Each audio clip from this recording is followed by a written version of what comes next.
A Dog's Life, The Autobiography of a Stray, by Anne M. Martin, published by Scholastic Press.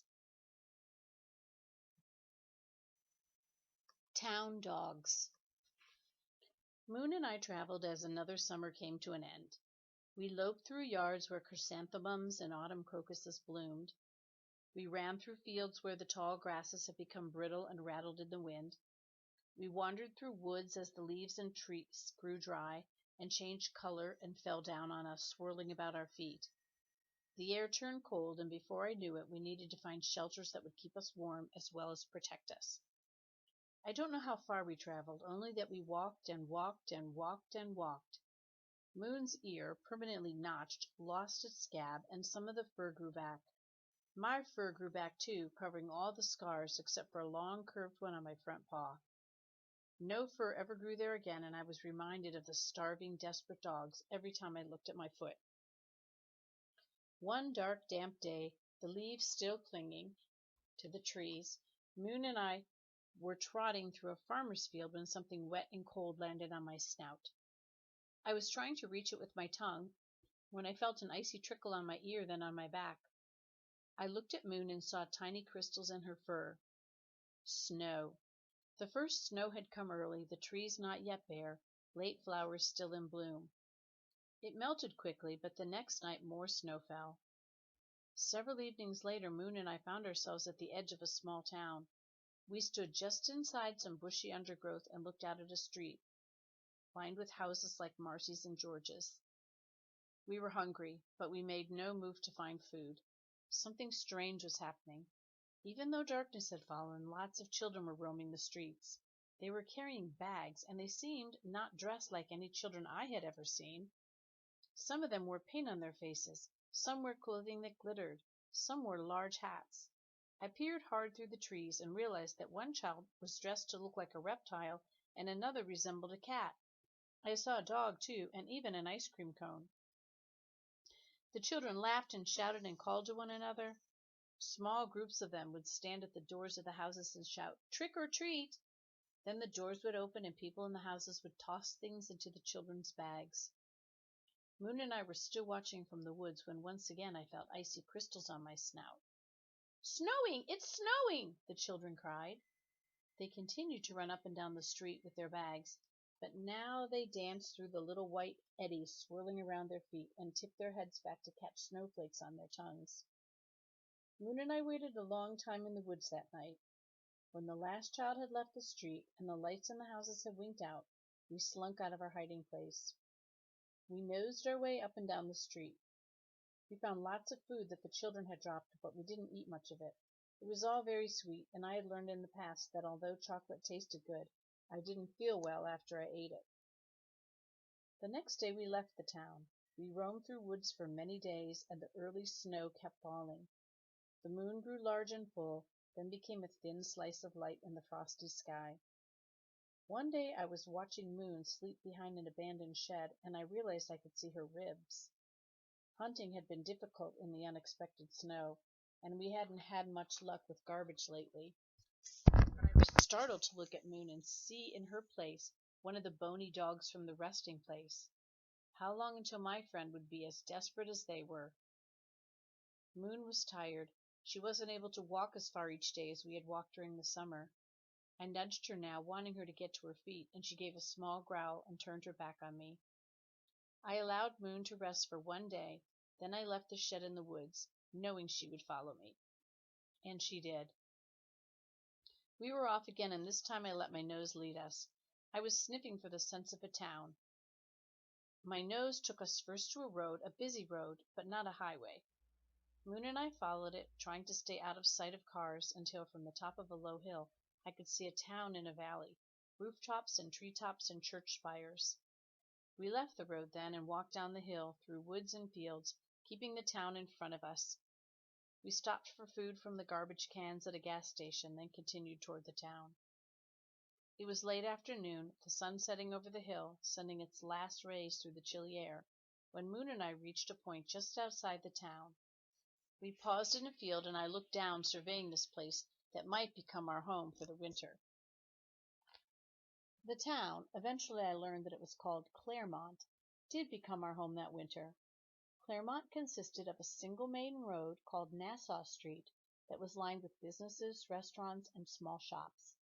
Several side streets crossed Nassau.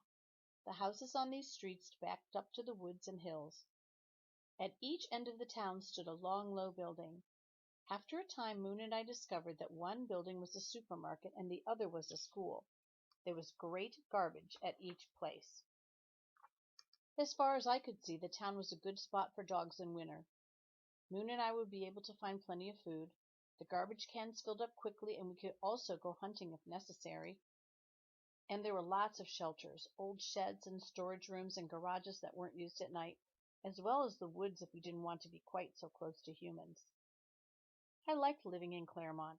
I had never considered myself a town dog, but in this cold, snowy winter it was a fine place to settle down. Moon and I spent a lot of time watching Nassau Street from hiding places. Sometimes we were watching for danger, sometimes we were watching for food, sometimes we were just watching. There was a rhythm to life in Claremont. On most mornings after Moon and I foraged for our breakfast, we would skirt around the houses on the side streets until we reached a stand of trees on Nassau, between a shop that sold books and a shop that sold jewelry. We would settle in the brush there and watch the town come to life. A man named Robert owned the jewelry store. A woman named Lisa owned the bookstore. Each morning they greeted each other as they met on the street. "Morning, Robert." "Morning, Lisa." Then they bought coffee at a bakery, brought the coffee to their stores, and unlocked the doors. Up and down the street other workers arrived and other stores and businesses opened. The shoe store, the toy store, the stationery store, the sandwich shop, the restaurants, the movie theater, the library, and a few places that were mysteries to Moon and me. We could see people inside these places sitting at desks, using pens, looking at blinking screens. Men and women from the street entered these places and talked to the people at the desks and passed papers back and forth and left. Not nearly as interesting as the toy store, or better yet, the restaurants. One store was of particular interest to Moon and me. It was named the Wagging Tail, but Robert called it the Pet Shop. Moon and I investigated it as thoroughly as we could by sniffing around both its front and back doors at night when Nassau Street was deserted. The Wagging Tail didn't sell any actual pets, but it sold all sorts of things for animals. It sold food for dogs and cats and birds and fish and guinea pigs. It sold things for these animals to play with, like the things Matthias brought to Bone and me in the shed. It even sold outfits for dogs. Once on a rainy day, I saw a small curly-haired white dog enter the store with his owner and come out wearing a yellow slicker to keep him dry. Moon and I watched, shivering from our spot under the drippy bushes, as the dog walked down the street in his new coat, eating a biscuit.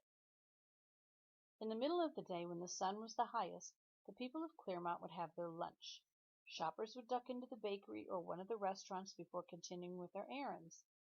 Robert always walked to the sandwich shop, bought chicken salad on rye, a cup of split pea soup, and another cup of coffee, and carried the things back to the jewelry store where he ate behind the counter. He almost never finished his lunch, and we soon learned to look for the remains of the chicken salad sandwich when he took his trash outside at the end of the day. Later in the afternoon, the school would let out, and some of the older children would run along Nassau Street, stopping in at the candy store or the bakery or the bookstore. Two girls, Amanda and Sarah, whose mother, Moon and I learned, worked in the library, always left school and walked to the library, but first they would stop at the toy store and gaze at the things in its windows. They never went inside, just stopped and looked. When the day began to grow dark, the stores in Claremont would close up. One by one, Robert and Lisa and the other shop owners turned out their lights, locked their doors, and got in their cars or walked down the street to their homes. Much later, when the town was quiet and almost as dark as the night, Moon and I foraged for food. Sometimes we would see other dogs looking for food, but we stayed away from them. These dogs were skinny and tired, not fat and bouncy like the little white dog in the slicker, but they didn't bother Moon and me, and we didn't bother them. Up and down the street Moon and I would walk, checking garbage cans, sniffing in corners. We walked from the grocery store at one end of town to the school at the other. We usually found enough food to fill our stomachs, and then we would look for the place where we could settle down for the night. and sleep safely and warmly. When Moon and I first arrived in Claremont, I noticed that fastened to many of the doors in town were bunches of corncobs or wreaths of dried chrysanthemums. But one day, after we had been in Claremont for some time, long enough to learn the names of Robert and Lisa and Amanda and Sarah, and to know the rhythms of the town, I noticed a change. The corn and the chrysanthemums were taken down, and in their place were hung wreaths of evergreens with big bows and shiny bells. Robert spent a morning putting ropes of pine bough around the windows of his shop. Lisa strung lights in the window of the bookstore, and in the very center of Claremont the tall fir tree that stood between the library and the post office was also strung with lights. Moon and I saw more people than usual shopping in town, hurrying along, cheerfully carrying bags and bundles, looking busy but happy. Sarah and Amanda continued to peer into the toy store after school, and one day they finally went inside. When they came out, each was carrying a small bag, and they chattered and skipped, and Amanda sang, "You better watch out, you better not cry." Sarah grinned. "You didn't peek, did you?"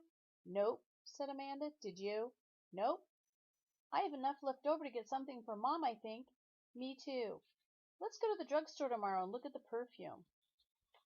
A few days later the shoppers were still eating their lunches and having their morning coffee when the doors to the school opened and the children spilled out into the street. "School's over!" they shouted. "3 more days until Christmas!" cried 2 boys. Amanda and Sarah ran down Nassau Street, blue scarves flying, and instead of stopping at the toy store, they stopped at the bakery and emerged from it carrying cookies shaped like people. 2 days after that, when the afternoon was growing dark and it was time for the stores to close, something new happened. People began to stream into Claremont from every direction. Moon and I, pressed close together in our hiding place, drew back, afraid we might be discovered. But everyone was looking at the street. People lined it on both sides. "Merry Christmas!" they called. "Happy Holidays!" Sarah and Amanda hurried along later, holding their mother's hands. "Did we miss him?" asked Sarah. "We didn't miss him, did we?" "The parade hasn't even started, silly," said Amanda. "Yes, it has! Yes, it has!" shrieked Sarah. "There it is!" The people who'd been cheering now became quiet, and Moon and I tried to see what was happening. Down Nassau Street, shining in the darkness, came a group of people singing songs, and then some people were riding on funny cars, throwing things to the children on the sidewalk. And then, "I see him!" cried Sarah. "There's Santa Claus!" Moon and I couldn't see Santa Claus, whoever he was. The people lining the street had crowded together even more tightly. We saw legs, lots of legs, and we heard the cheering start again. The people cheered, and then the parade ended, and the crowd began to drift out of town. When everyone had gone home, Moon and I ventured onto Nassau Street. Claremont was quiet now, nearly silent. We sniffed along the sidewalks for a few minutes and found a mitten, 2 hats, and some very strong-smelling striped candies, which we licked at. The parade had made me nervous, but in the sudden quiet I found that I felt brave again. So I touched Moon's nose with mine, and we set off in search of garbage.